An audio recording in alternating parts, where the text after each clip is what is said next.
Video that's had a lot of people talking today, confronting harsh realities about life on the streets in Detroit. Yeah, tonight, Help Me Hank shows us how a video of two homeless people having sex in broad daylight just a few blocks from Comerica Park exposes a broader problem and what you can do to help. Hank, it's disturbing to watch. It is, and people have been talking about it. We were just talking about it, the three of us, during the commercial break, because there are a lot of different ways to look at this video. Yes, it is shocking, it is unfortunate, but this is happening in the middle of the day, just a block from Comerica Park. It is also important to look at this video because these people are homeless and they are clearly in need of help. It's a scene that's shocking and quite frankly sad to see on video. It would be even more disturbing to see this in person, or imagine your child witnessing this activity. A man and a woman, apparently homeless, having sex in broad daylight in the heart of downtown Detroit.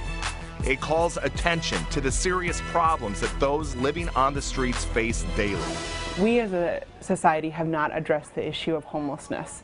Amy Brown, executive director of the NOAA project, says people who don't have a place to call home are forced to live every aspect of their lives outside, the good and the bad often on display for many to see. We are in someone's living room, essentially, because they are living on the streets and that is their only space. As Detroit revitalizes its downtown, more and more people are crashing into the living rooms of the homeless who gather in the city for access to many services like those available at Detroit Rescue Mission Ministries. The first thing when I saw this video, it's a heartbreaking story to see something like this in a great city, coming back city, but in the same time it gives me back the idea on what we're dealing with every day in our shelters. We asked Chad Audie his advice on how these two populations can navigate their increasing proximity.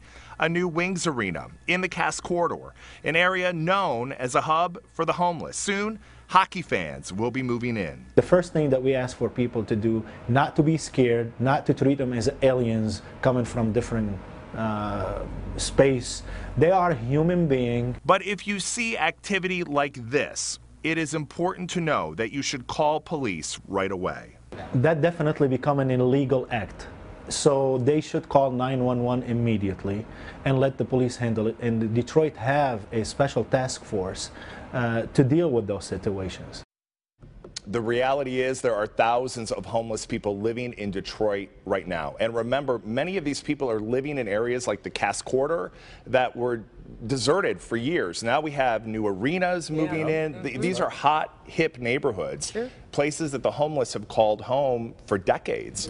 And now all this development is moving in. So now, of course, we've got the season opening tomorrow for the Tigers. So what is the city doing now to try and, at least as far as that area goes? And they've done a great job with the stadiums. They've really worked to make sure that they have cameras and police and private security working that area.